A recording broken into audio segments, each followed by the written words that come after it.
Hello everyone, welcome back to my YouTube channel. Looks, power, performance যেমনই হোক না কেন, যখন কথা ওঠে কন্ট্রোলিং এবং কমফোর্টনেসের, তখন সবার আগে মাথায় আসে ইয়ামাহা এফজেডএস সিরিজের কথা। আর এই জন্যই ইয়ামাহা এফজেডএস সিরিজের বাইকগুলো বাংলাদেশ এবং ভারতের বাজারে খুবই জনপ্রিয়। আর সর্বশেষ আজ থেকে প্রায় 1.5 বছর আগে ইয়ামাহা এফজেডএস ভার্সন 4 লঞ্চ করা হয়েছে, কিন্তু এই বাইকটি বাংলাদেশে অফিসিয়ালি না আসলেও আনঅফিসিয়ালি অ্যাভেলেবেল রয়েছে। এই ভিডিওতে আমি আপনাদেরকে জানাবো ইয়ামাহা এফজেডএস ভার্সন 4-এর full specifications, ready pickup, top speed আর বাংলাদেশ এবং ভারতের বাজারের বর্তমান বাজার মূল্য সম্পর্কে।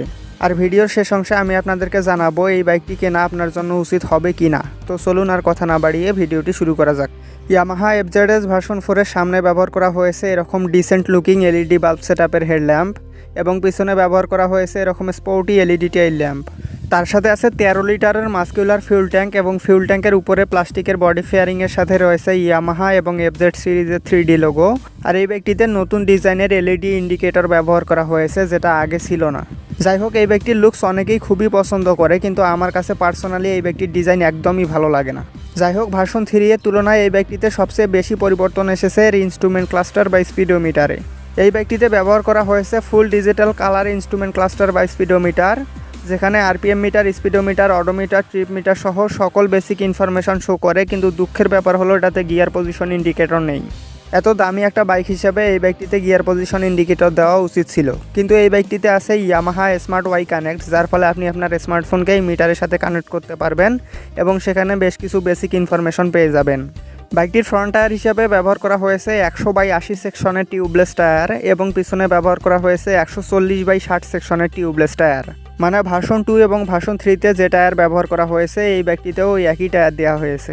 তবে টায়ার সাইজ একই হলেও ভার্সন 4-এ ব্যবহার করা হয়েছে রেডিয়াল টিউবলেস টায়ার, যার কারণে এই বাইকটিতে যত বেশি ওজন চাপানো হবে টায়ার তত মোটা হবে। যাই হোক, এই বাইকটির ফ্রন্ট সাসপেনশন হিসাবে ব্যবহার করা হয়েছে টেলিস্কোপিক সাসপেনশনস এবং পিছনে ব্যবহার করা হয়েছে মনোশক সাসপেনশন। আর বাইকটির ব্রেকিং সিস্টেম হিসাবে সামনে দেওয়া হয়েছে 282 মিলিমিটারের ডিস্ক ব্রেক এবং পিছনে দেওয়া হয়েছে 220 মিলিমিটারের ডিস্ক ব্রেক। তার সাথে পেয়ে যাবেন single channel anti-lock braking system বা এবিএস। বাইকটির সিট হাইট 790 মিলিমিটার এবং ওজন মাত্র 135 কেজি, যার কারণে আপনার হাইট যদি 5 ফিট 3 ইঞ্চি বা তার উপরে হয় তাহলে এই বাইকটি আপনি খুবই কমফোর্টেবলি চালাতে পারবেন। তবে 5 ফিট 3 ইঞ্চি এর একটু নিচে হলেও চালাতে পারবেন, কিন্তু কমফোর্টেবলি চালাতে পারবেন না। বাইকটির গ্রাউন্ড ক্লিয়ারেন্স 165 মিলিমিটার এবং লেন্থ 1990 মিলিমিটার, যেটা বাংলাদেশ বা ভারতের প্রেক্ষাপটে যথেষ্ট ভালো। বাইকটিতে দেওয়া হয়েছে পাইপ হ্যান্ডেল বার এবং এটার সিটিং পজিশন যথেষ্ট আপরাইট, যার ফলে এই বাইকটির রাইডিং পোস্টার কিন্তু খুবই কমফোর্টেবল। যাই হোক, এবার চলে আসি এই বাইকটির মেইন পয়েন্ট, ইঞ্জিনে।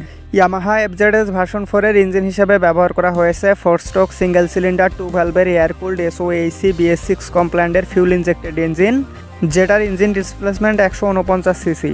আর এই ইঞ্জিনটি সর্বোচ্চ 12.2 হর্স পাওয়ার এবং 13.3 নিউটন মিটার টর্ক উৎপন্ন করতে সক্ষম। আর একটা 150 সিসির এত দামি বাইক হিসেবে এত কম পাওয়ার একদমই আশা করা যায় না।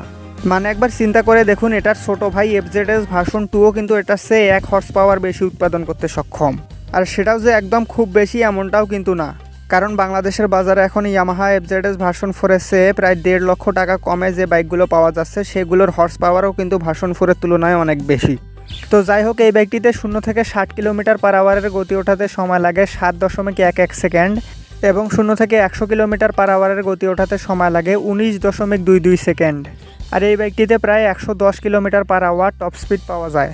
আর এই বাইকটির ফিউল সাপ্লাই সিস্টেম হিসাবে যেহেতু ফিউল ইনজেকশন সিস্টেম ব্যবহার করা হয়েছে, তাই এই বাইকটি প্রতি লিটার পেট্রোলে প্রায় 45 কিলোমিটার পথ যাবে।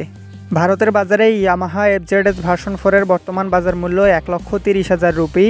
আর বাংলাদেশের বাজারে এই বাইকটির বর্তমান আনঅফিসিয়াল বাজার মূল্য 3,70,000 টাকা।